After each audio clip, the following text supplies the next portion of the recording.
Hi guys, I'm Heather and welcome to my channel.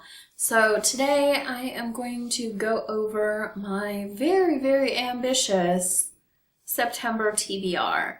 So one of the things that I like to do for just basically anything, I have a kind of like a beauty related like Project Pan-ish sort of channel as well, and I like to do this there too. I like to give myself themes because I get bored.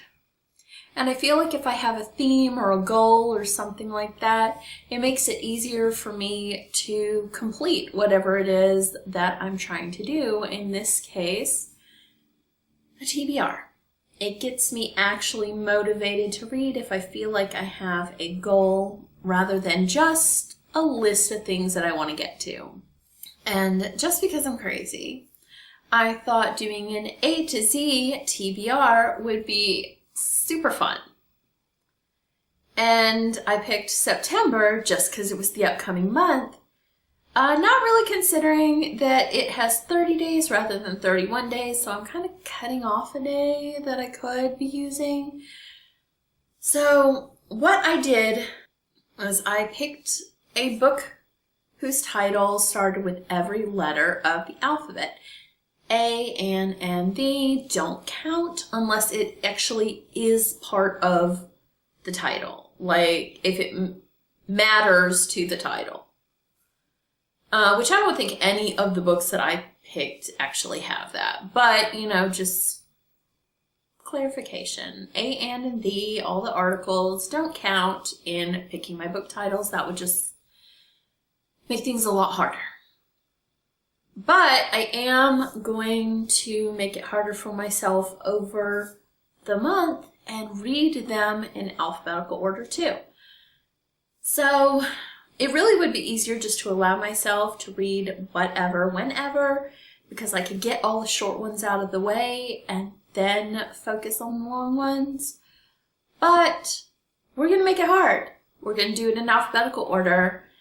And I'm filming this on the 2nd, so I have already finished my very first book, and that one is my A title called The Assassin Game by Kirsty McKay. I guess that's how you say that, Kirsty. The only reference I have is Kirstie Alley, so I assume that's how you say it. So that is A, The Assassin Game. And just because I cannot totally destroy myself this month, I do have some manga. So for B, I have Boarding School Juliet Volume 1. This is by Yosuke Kaneda. And this is kind of a boarding school Romeo and Juliet story. So for C, I have Classroom of the Elite Volume 2.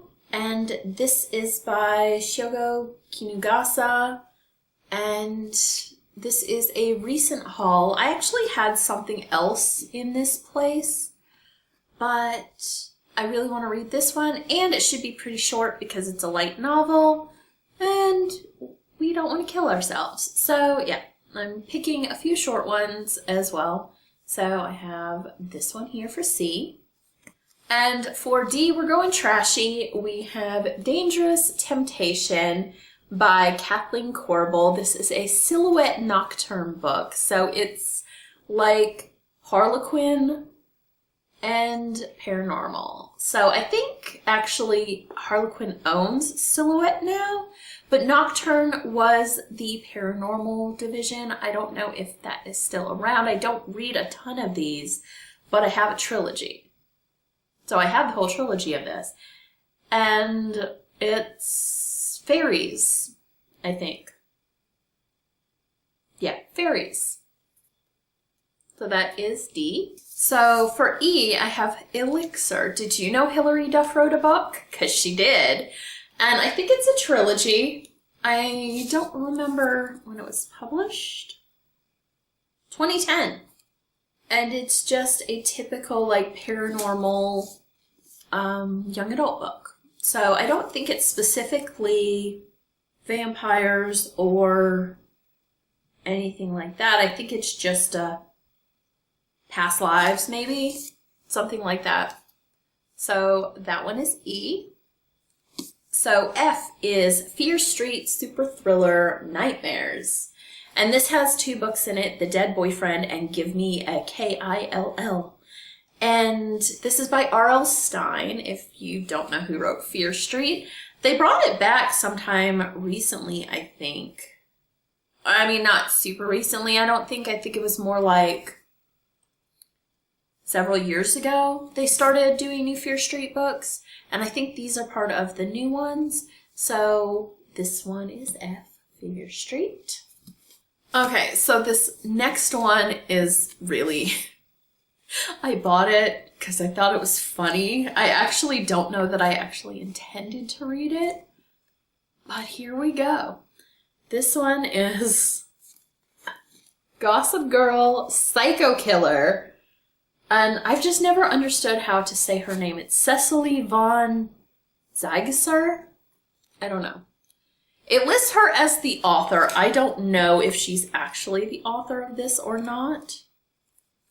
So the back is kind of funny because it starts out like Gossip Girl. You know, Serena is back from boarding school hoping to make amends with Blair.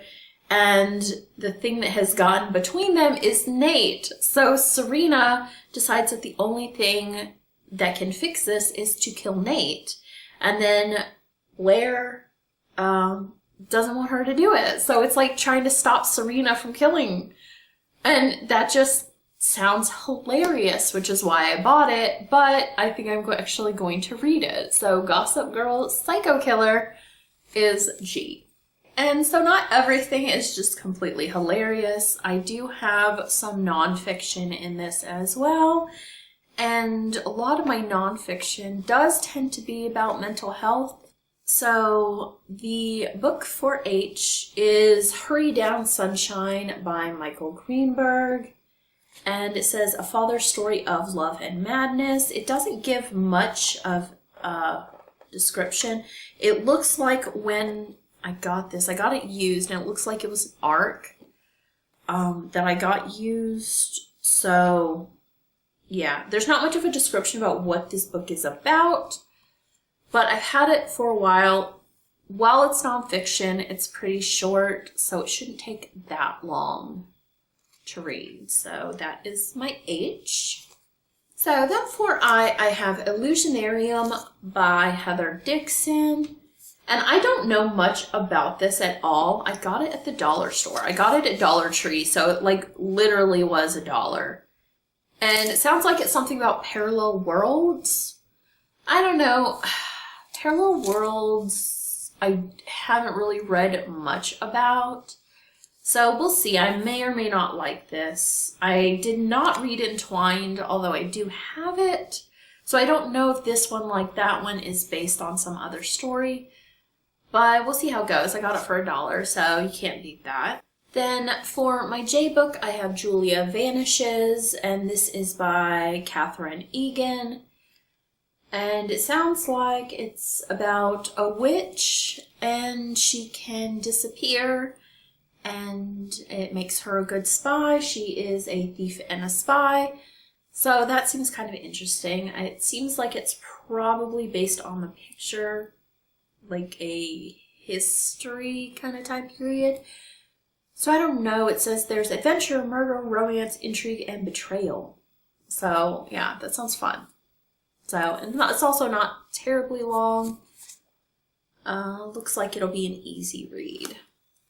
So then for K, I have another manga. This is Kakeguri, and it's by Homura Kawamoto. And I recently watched the live action series on Netflix, and I really, really liked it. But they didn't finish. There was a movie that came out in Japan that I think finishes up the story, and it takes a while to get anything that is a movie from Japan. So I wanted to read the manga to try to finish up the story, so I figured this would be a good opportunity. And it's basically about this school where gambling is like the big thing. And if you lose, you're basically like a slave. And then this girl comes in who is just like obsessed with gambling, and she takes on the school. So for L, I have Letting Anna Go by Anonymous. And this is kind of like Go Ask Alice, that same sort of thing. And it's about a girl who's an athlete who develops anorexia.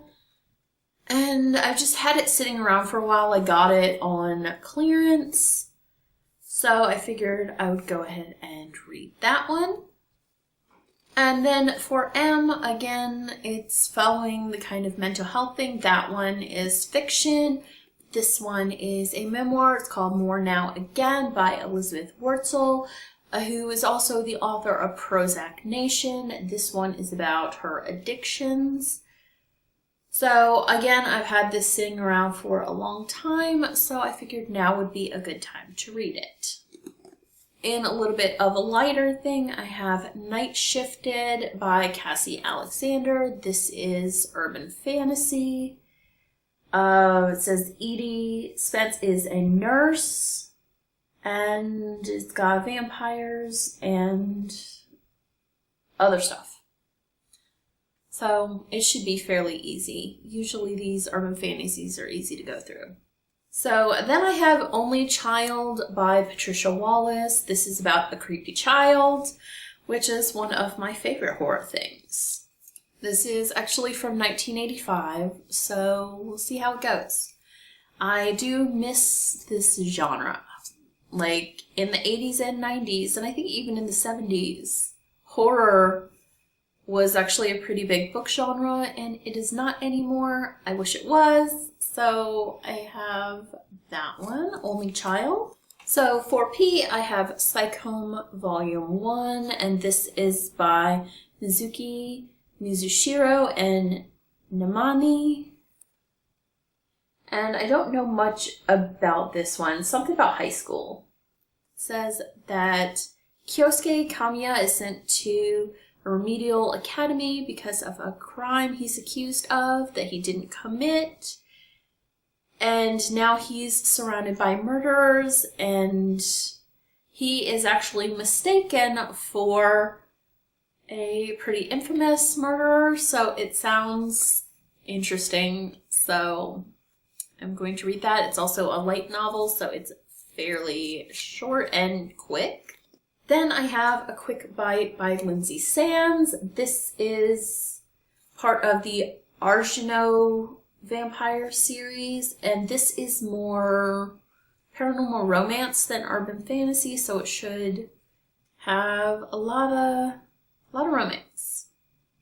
And I have a whole bunch of her books, and I think this is the first one of the series, so we're going with that one. And then I have another really old book for R, and this one is called Run Shelley Run. It's by Gertrude Samuels, again in the tradition of Go Ask Alice. So this one I think is published in 1974, so this is I think the oldest book on this list. And it's another one of those like kind of like a real story but like teen issues kind of thing. This particular one is about a girl, I think, who runs away from her home life, which is not good. So yeah, we'll see how it goes. I don't even know where I got that one. And then I actually have another fiction book about anorexia. This is Second Star to the Right by Deborah Hotzig. It does say it's a novel, so it does seem to be fiction. I'm not sure if it's based on real stuff yet or not. There is an author's note, so yeah, I guess I'll find out whether it was actually based on any sort of real life things. But yeah, so another novel about anorexia. And then for T, I have Things I Can't Explain by Mitchell Kriegman. This is written by the creator of Clarissa Explains It All, and it is about Clarissa Darling when she is in her late 20s after she's moved to New York and her life is falling apart. So I'm actually kind of interested to see how this goes. I always wanted more Clarissa Explains It All. I remember there was supposed to be a TV show that happened after Clarissa Explains It All when she goes to New York, but it never happened. Or maybe there was a pilot, I don't remember, but it didn't happen, so this is the next best thing. And I don't think there were any more books. It says a Clarissa novel, but I don't think there were any more of them. And then for you, I have Unshapely Things by Mark Del Franco. This is urban fantasy. It's got fairies, stuff like that. And then for V, I have The Vinyl Princess, and this is by Yvonne Prince. And it's about a 16-year-old girl who is really into vinyl. It doesn't seem like it has a ton of stuff going on. She creates a blog and a zine about vinyl, so I guess it's just that she's really into vinyl. I think it's not got as much of a story as much as of a kind of like a slice of life kind of thing. It has a blurb on the back by the director of Ghost World. So I assume it's that kind of story where it's less of like an actual story as more of like a slice of her life kind of thing. It was apparently a remainder book. I don't really know where this came from actually. But we'll see. I've had it a long time. And then my last book about anorexia, I have 3 of them on here, is Winter Girls by Lori Halse Anderson. And yeah, it's a story about 2 girls with anorexia. And then for X, I have this one right here. I have always called this Triple X-holic, or I guess it could be XXX-holic, another holic. And I don't know how to say this author's name. I usually don't have trouble with Japanese names, but this one, so many I's and S's and N's that, like, I don't even know. It's created originally by Clamp, though there is not much artwork in here. This is a light novel. So there's not really any artwork. The original concept was by Clamp, who created like Cardcaptor Sakura, stuff like that. And then for Y, I have The Yellow Lighted Bookshop, which is a memoir, and it's by Louis Busby right here, and I don't know, it says it's heartwarming, so we'll see. And then finally, Z, and I have Zombies Sold Separately by Cheyenne McCrae. This is an urban fantasy. It's part of a series called the Night Tracker series. I don't have any other books. I believe this is 4th. But based on the description, which is, you know, they're zombies, it doesn't seem like I need to read other ones. So I assume that anything relevant they will recap. But I don't know, so we'll see. This is the last one for Z. So that is my A to Z September TBR. And I have already started, like I said, this is being filmed on the 2nd of September. So I've already finished the Assassin game, which is A. If I did not, I don't know that I'd be able to finish. So breaking it up, if we just assume 4 weeks in September, I have to read 6.5 books a week in order to finish the entire TBR. But I am committed. We're going to do this. I have a lot of short books, so the few that are more complicated should be okay in there. So I should be okay. I'm gonna go for it. But that is everything for now. I actually have to go get reading so I can finish this up. I'm hoping to finish 2 books today. Book B was manga, book C was a light novel, so hopefully I can finish them both in one day. But yeah, I will recap and see how it went at the end of the month, and I will talk to you guys later. Bye.